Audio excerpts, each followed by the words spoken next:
우리가 지난 주일까지 몇 주간에 걸쳐서 회복의 메시지를 나눴습니다. 하나님을 가까이 하는 영성을 회복하자. 참된 예배를 회복하자. 거룩한 삶을 회복하자.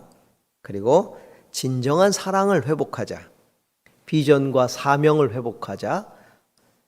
헌신을 회복하자 하는 말씀을 우리가 나누었죠. 회복을 위해서 정말 필요한 것이 있다면 그것은 바로 회복에 대한 확신일 것입니다. 회복할 수 있다는 믿음이죠. 그리고 회복에 대한 갈망일 것입니다. 회복해야만 한다는 그 갈망이 있어야 합니다.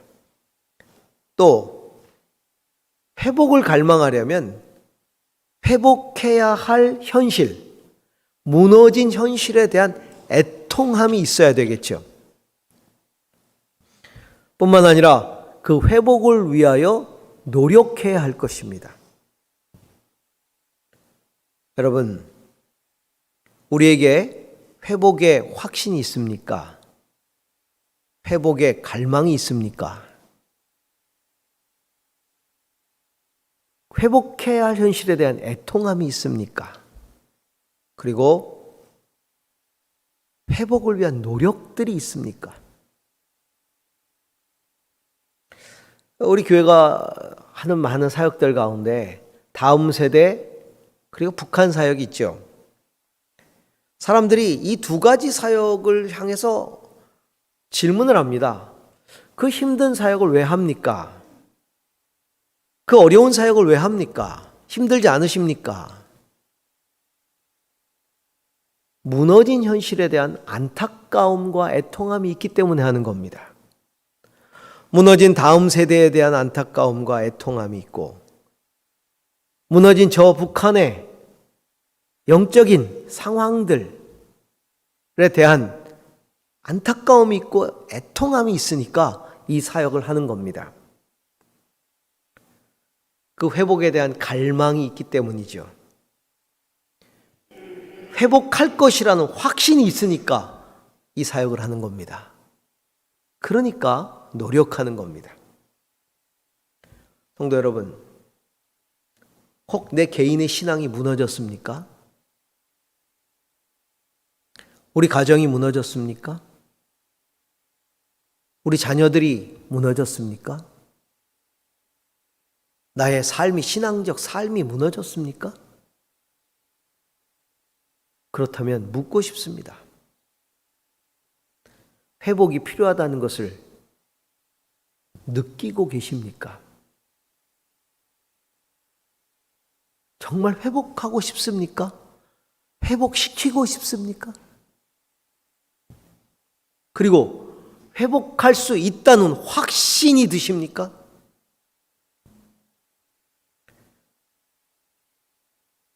정말 회복을 위해 눈물 흘리고 몸부림치고 있습니까? 예수님은 회복시키고자 오셨습니다. 그리고 예수님을 만난 사람들은 회복이 일어났습니다. 어떤 사람들이 회복을 경험했나요? 그 회복의 필요성을 인식했던 사람이에요. 회복될 수 있다는 확신을 가졌던 사람이, 회복하고자 애통했던 사람이죠. 갈망했던 사람이죠. 그 사람들이 예수님 만나서 회복된 거예요. 예수님은 회복시키실 때 이렇게 물으셨어요. 내가 내게 뭘 해주기 원하느냐? 몰라서 물으신 게 아니에요. 회복에 대한 갈망이 있는가를 물으신 거죠. 너 회복하고 싶니? 회복할 수 있다고 믿니? 그걸 물으신 거예요.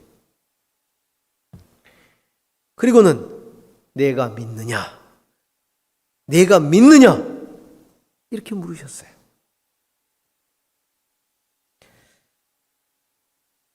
지금 오늘 우리 시대에 무엇보다도 우리 교회와 성도들에게 회복의 생명력이 필요합니다. 우리는 팬데믹이 계속되고 있는 지금 이 상황, 힘든 시대 속에 교회와 성도로서 살아가면서 무기력하게 살지 않기를 소망합니다. 많은 사람들이 무기력해져 갑니다. 우울증에 빠집니다. 힘들어합니다. 어려워합니다. 분노합니다. 그런 가운데서도 우리 교회만큼은, 성도만큼은 무기력하게 살지 않기를 소망합니다. 우리에게 믿음이 살아있다면, 내가 살아있는 믿음을 가지고 있다면 어떤 상황 속에서도 우리는 회복의 생명력을 갖게 될 것이고 회복의 영향력을 발휘할 것입니다. 오늘 느헤미야를 통해서 회복을 갈망하고 회복을 가져오게 되는 그 거룩한 생명력과 영향력 있는 신앙에 대해서 우리는 도전을 받습니다. 느헤미야는 모두가 끝났다고 포기하고 잊어버린 그 예루살렘을 하나님의 마음을 품고 회복하기 위해서 눈물을 흘렸고 기도했고 목숨 걸고 행동해서 기어이 회복시켰던 생명력과 영향력 있는 믿음의 본이기 때문입니다.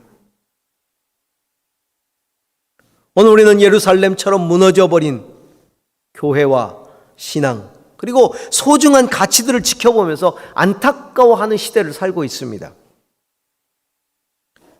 구약의 시대의 선지자들이 눈물로 회개와 심판을 외칠 때에 이스라엘은 돌이키지 않았습니다. 우리에게는 하나님이 계신다. 뭐가 걱정이냐? 우리에게는 성전이 있다. 우리는 성민이다. 그렇기 때문에 하나님이 도우실 것이다. 이렇게 생각했어요. 하지만 하나님은 회개하지 않는 당신의 백성과 나라를 멸망시켜버렸습니다. 거룩한 나라는 패망했고 그렇게 믿었던 성전은 무너져버렸습니다. 성민이라 자처하던 백성들은 이방에 다 끌려갔고 신앙의 삶은 철저히 유린돼서 제사조차 드릴 수 없는 상황이 되어버린 것입니다. 우리는 역사의 교훈을 중시해야 합니다. 하나님은 어제나 오늘이나 영원토록 동일하시기 때문입니다. 지금 우리는 세상 가운데 무너질 대로 무너져 있습니다. 예수님 말씀처럼 맛을 잃은 소금이 돼서 길가에 버려져 짓밟히고 있습니다. 우리의 죄악과 우리의 잘못임에도 불구하고 회개하지 않고 여전히 세상 탓을 합니다. 하나님은 당신의 백성들을 채찍질하실 때 반드시 믿지 않는 세상을 쓰십니다. 하박국 선지자가 분노했습니다. 하나님, 왜 거룩한 백성을 채찍질하실 때 이방 민족을 쓰십니까? 왜 우리보다도 더 악한 자들을 들어서 우리를 채찍질하십니까? 그게 옳습니까? 항변을 합니다. 그때 하나님이 말씀하십니다. 그 교만한 자들에 대한 심판은 내 소관이다. 내가 알아서 할 테니 너희들은 의로운 믿음을 가지라. 오직 의인은 믿음으로 살 것이다. 오직 의인은 믿음으로 살 것이다. 믿음을 잃지 않는 의인이 되어라. 그것이 너희의 몫이다. 그러면서 나는 이런 심판의 과정을 통해서라도 하나님의 영광을 아는 지식이 물이 바다를 덮은 것 같이 온 세상을 가득하게 할 것이다. 그때야 비로소 하박국 선지자는 깨닫기 시작합니다. 그리고 하나님의 주권을 받아들입니다. 그리고 기도합니다. 주여, 주의 이 일을 심판을 통해서라도 물이 바다를 덮은 것과 같이 하나님의 영광이 온 세상 가득하게 하는 그 하나님의 그 일을 수년 내에 부응케 하옵소서. 회복과 부흥은 하나님의 뜻이 성취되는 겁니다. 이게 회복과 부흥입니다. 하나님의 사람은 절대로 상황 속에 절망하지 않고 하나님의 뜻이 이루어지기를, 하나님 나라가 회복되기를 기도하는 사람이 하나님의 사람입니다. 그렇기 때문에 하나님의 사람은 무너진 하나님 나라 회복을 향한 하나님의 마음이 있습니다. 그리고 열정이 있습니다. 우리는 회복을 꿈꾸는 하나님의 사람이 되어야 합니다. 그러기 위해서 우리가 깨달아야 할 것들이 있습니다. 오늘 성경은 우리에게 그것을 느헤미야를 통해 가르쳐주고 있습니다. 그 첫 번째입니다. 무너진 하나님의 나라의 회복은 하나님 나라를 향한 영적인 관심으로부터 시작된다는 겁니다. 성경에는 느헤미야에 대한 기록이 그리 많지 않습니다. 페르시아의 아닥사스다 왕 20년, 오늘 1장 1절에도 20년 기슬루월 이렇게 시작이 되었는데, 바사 제국이죠. 페르시아 제국의 아닥사스다 왕 시절에 20년, 제위 20년, 그 연대 측정으로 봐서 약 주전 444년경이라고 보는데요.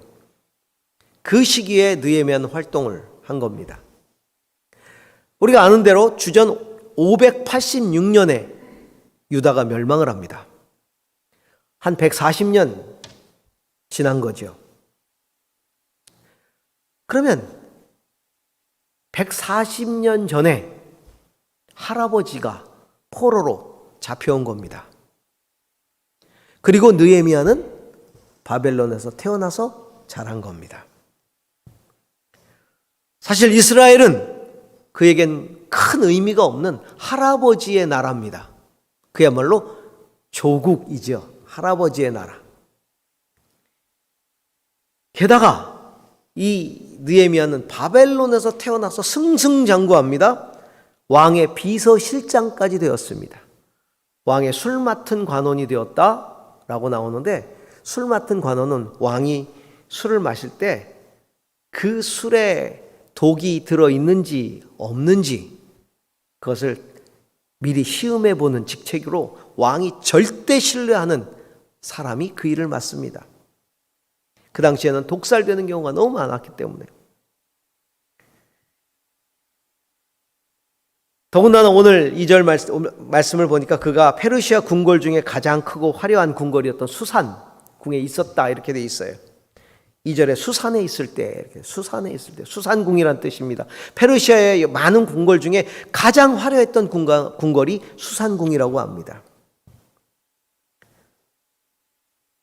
그는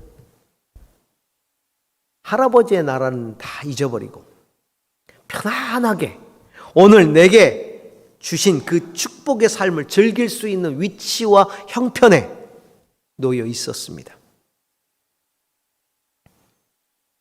하지만 느헤미야는요, 항상 마음속에 할아버지의 나라, 그 조국에 대한 영적인 관심을 항상 가지고 살았습니다.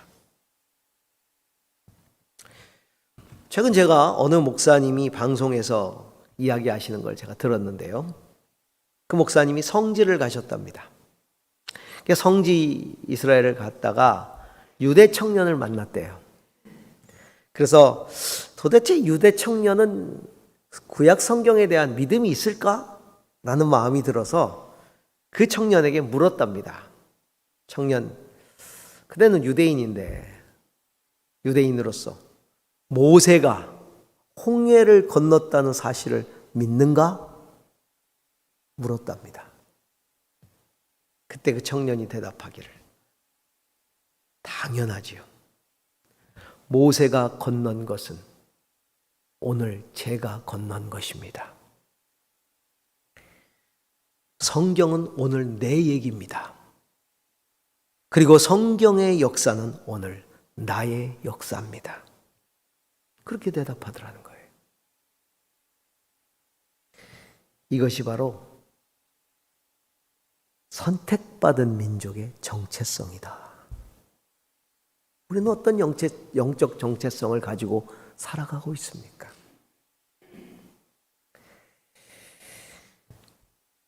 유대 출신 가운데 하난이라는 사람이 예루살렘의 형편을 보고 왔다는 얘기를 듣자 느헤미야는 고국의 근황을 바로 물어봅니다. 어떻더냐? 내 조국 저 예루살렘의 근황이 어떻더냐? 그만큼 그는 가슴속에 그 영적 관심을 가지고 살아왔다는 얘기입니다. 내가 지금 수산궁에서 호의호식하며 누리고 이렇게 살고 있는 것, 그 의미가 없는 거예요. 물론 하나님께서 나를 이 자리에 있게 하셨지만 나의 관심은 내 조국이다. 그쪽 상황이 어떻더냐? 네. 성벽은 다 무너졌습니다. 성문은 불에 탄 채로 그대로 있습니다.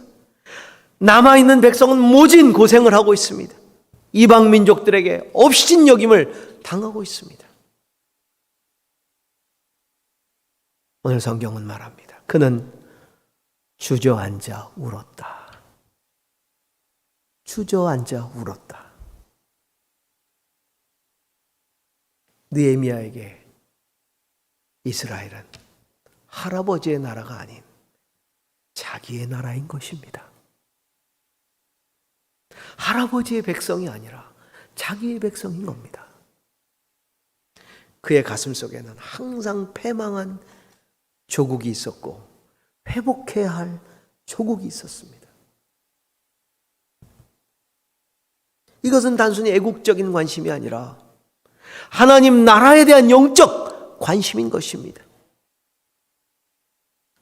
느헤미야가 가지고 있던 아주 중요한 신앙이 있었는데, 하나는 이스라엘 민족이라고 하는 그 민족의 역사를 주관하시는 분은 하나님이시다라는 확신과, 또 하나는 하나님이 그 민족에 대해서 약속하신 것은 반드시 이루신다는 그 확신이 있었습니다.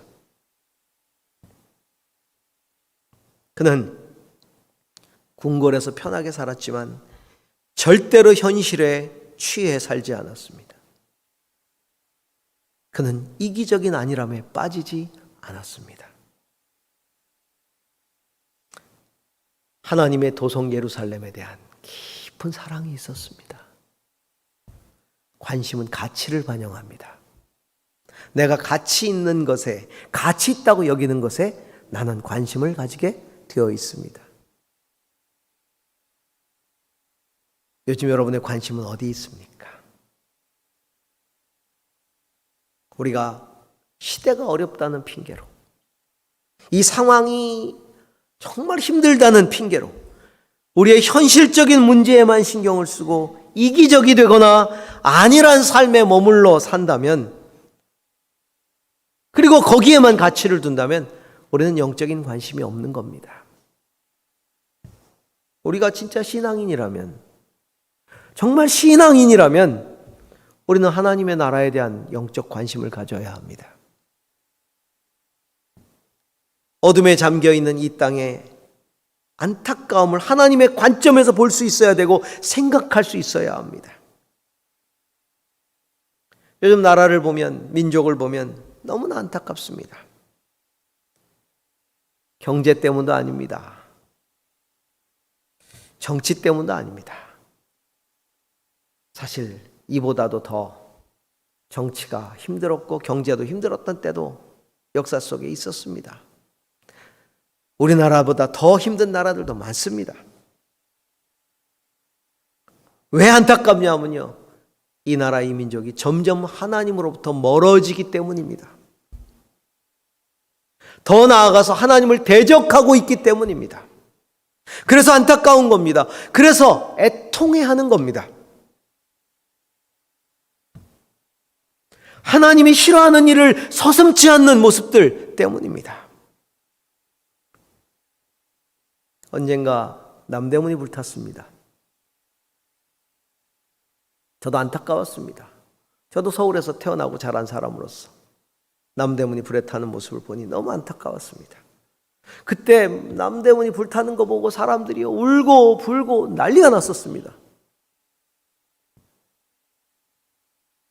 그런데 이 나라의 영적인 성벽이 무너지고 성문은 다 불타버리고 사람들은 처참해지고 있는데도 애통해하는 사람들이 그렇게 많지 않습니다.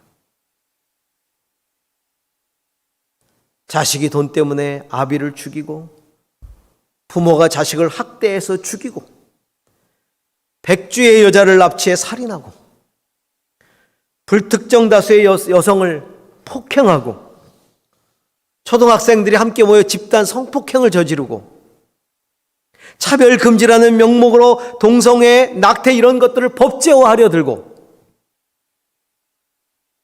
제자가 스승을 폭행하고 차마 입으로 담을 수 없는 이런 악한 죄악이 난무하는데도 애통해하지 않습니다. 과거에 경제적으로 힘들었던 시절 정말 하나님께 나와 나라는 힘들어도 하나님 영적으로 살려달라고 그렇게 부르짖던 시절들이 있었어요. 영적인 관심이 뜨거웠던 시절들 있었습니다. 우리나라의 산과 골짜기들은 나라와 민족을 위하여 기도하는 사람들로 가득가득 차 있었고 그 기도 소리가 하늘을 찔렀습니다. 기도할 때마다, 민족을 위해서 기도할 때마다 그때가 떠오릅니다.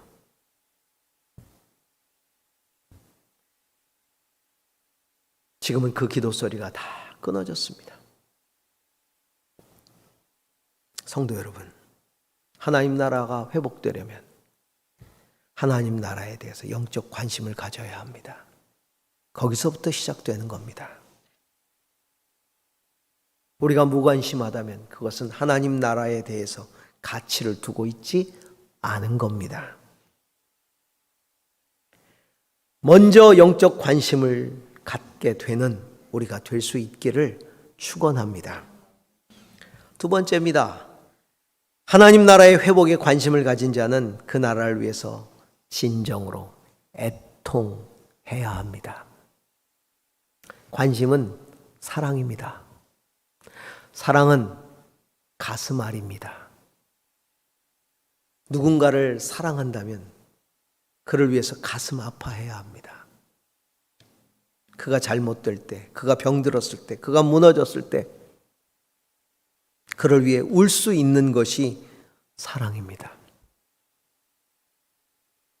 우리가 인생 살면서 가장 많이 가슴을 아파하는, 가슴앓이를 하는 대상이 누굽니까? 자식입니다. 여러분, 가슴앓이 하지 않고 자식을 키우려는 부모는 부모가 아닙니다. 부모는 자식을 키우면서 수도 없는 가슴앓이를 합니다. 그러면서도 키웁니다. 왜요? 사랑하니까. 사랑하니까. 정말 사랑한다면 그가 잘못될 때, 병들 때, 무너질 때 그를 위해서 울 수 있어야 합니다. 애통하는 자는 복이 있나니 저희가 위로를 받을 것이며 애통하는 자는 복이 있나니 저희가 위로를 받을 것이며 주님께서는 우리가 애통할 수 있다면 복이 있다라고 말씀하십니다. 세상은 슬픔이 없어야 복이라고 말합니다. 슬퍼하지 않아야 복이라고 말합니다. 물론 자신의 고통으로 인한 슬픔을 말하는 것이 아닙니다. 그러나 하나님 나라를 위해서 슬퍼할 수 있고 하나님의 마음으로 슬퍼할 수 있다면 그것은 복입니다. 우리는 슬퍼해야 합니다. 신앙인이기 때문입니다. 시편 119편 136절에서 다윗은 이렇게 고백합니다. 같이 한번 고백해 볼까요? 사람들이 주님의 법을 지키지 않으니 내 눈에서 눈물이 시냇물처럼 흐릅니다. 사람들이 주의 법을 지키지 않는 모습을 보니 내 눈에서 눈물이 시냇물처럼 흐릅니다. 애통해하는 겁니다. 예레미야 선지자 예레미야 9장 1절에서 이렇게 이야기합니다. 살해된 나의 백성 나의 딸을 생각하면서 내가 낮이나 밤이나 울 수 있도록 누가 나의 머리를 물로 채워주고 나의 두 눈을 눈물샘이 되게 하여 주면 좋으련만. 망해버릴 민족, 그 나라를 생각하면서, 고통당할 그 민족을 생각하면서 내가 밤이나 낮이나 울 수 있도록 내 머리를 물로 채워주고 내 두 눈을 눈물샘으로 만들어주시면 좋으련만. 그래서 끊임없이 울 수 있다면, 그렇게 울어서라도 이 민족을 살릴 수 있다면. 에가서에서 예레미야는 또 이렇게 얘기합니다. 도성 시온의 성벽아, 시온의 성벽아, 무너져버릴 성벽이, 회파돼버릴 성벽이 큰 소리로 주님께 부르짖어라. 밤낮으로 눈물을 강물처럼 흘려라. 쉬지 말고 울부짖어라. 내 눈에서 눈물이 그치게 하지 말아라. 성도 여러분, 우리에게 하나님 나라를 향한 애통함이 있고 눈물이 있다면 그것은 복된 것입니다. 아버지의 마음이 우리에게 있기 때문입니다. 하나님 나라를 생각하면서 가슴을 애는 사랑을 해보셨습니까? 하나님 나라를 점점 잃어가는 이 나라와 이 민족을, 이 교회를 위해서 울어보셨습니까? 우리는 느헤미야의 눈물에 공감해야 합니다. 그리고 동참해야 합니다. 이 말을 듣고서 나는 주저앉아 울었다. 나는 주저앉아 울었다. 주저앉아 울어야 합니다. 예수님은 자기 때문에 눈물 흘리는, 십자가로 향해서 죽으러 가는 자기를 보고 긍휼의 눈물을 흘리는 많은 여인들을 바라보면서 예루살렘의 딸들아, 나를 위하여 울지 말고 너희와 너희 자녀를 위하여 울라. 장차 이 예루살렘은 다 황폐될 텐데 그것을 위하여 눈물 흘리라고 권면하셨습니다. 하나님께서는 하나님 나라를 위해서 애통하는 자를 위로하시겠다고 약속하셨습니다. 그것이 하나님이 주시는 복입니다. 하나님의 위로하심. 무엇으로 위로하실까요? 눈물로 기도하는 자에게 주님께서 하나님의 나라의 열매를 보게 하실 것입니다. 눈물로 씨를 뿌리는 자는 기쁨으로 그 단을 거두리로다. 금년에 2021년에 그 하나님 나라를 회복하기를 사모하는 우리 모든 성도님들이 눈물을 많이 흘렸으면 좋겠습니다. 그리고 하나님의 위로를 깊이 경험하는 한 해가 될 수 있기를 축원합니다. 세 번째입니다. 하나님 나라를 위해 진정으로 애통하는 자는요, 그 역사를 주관하시는 하나님께 기도한다는 것입니다. 슬픔은 그 자체로는 뭐 별 영향력이 없어요. 위로는 되겠지요. 카타르시스 경험할 수 있을 겁니다. 중요한 건 그 애통함을 가지고 하나님께 나아가서 아뢰는 겁니다. 기도하는 겁니다. 하나님이 역사하시도록 기도하는 겁니다. 오늘 느헤미야는 그 슬픔에 잠긴 채로 며칠 동안 금식하면서 하늘의 하나님께 기도하여 아뢰었다고 성경은 말하고 있습니다. 그는 주저앉아 울고 그걸로 끝내지 않았습니다. 그는 그 슬픔에 잠긴 채로 금식하며 하나님께 나아가서 기도하고 아뢰었다고 말하고 있습니다. 단순히 슬퍼하지 않은 거죠. 하나님께 나아간 겁니다. 애통함의 기도는 하나님을 움직입니다. 슬픔이 현실의 문제를 가슴으로 부여잡고 있는 것이라면 기도는 그 가슴으로 부여잡고 있는 문제를 하나님께 내어드리는 게 기도입니다. 문제를 부여잡고 있으면 그건 그냥 문제입니다. 그러나 그 문제를 하나님께 내어드리는 순간 그거는 답이 되어 돌아옵니다. 하나님의 응답이 우리에게 다가오는 겁니다. 팬데믹은 끝날 겁니다. 이 나라도 그리고 교회도 회복되리라고 믿습니다. 왜냐하면 안타까운 현실을 바라보고 눈물로 기도하는 성도들이 있기 때문입니다. 우리의 영적인 관심이, 애통함의 눈물이, 그리고 그 기도가 하나님의 마음을 움직일 것이고 하나님이 일하시도록 하실 겁니다. 분명히 교회는 더 거룩해질 겁니다. 더 하나님의 나라를 구하게 될 것입니다. 교회와 성도가 민족을 위해 뭘 해야 할지 더 깊이 깨닫고 그리고 회개하고 순종할 때 주님의 몸으로서의 건강함을, 거룩함을 회복할 것입니다. 성도 여러분, 이런 회복을 꿈꾸고 애통해하고 갈망하고 사모하고 기도하고 그리고 노력하는 우리 교회 성도가 다 될 수 있기를 주의 이름으로 축원합니다. 기도하겠습니다.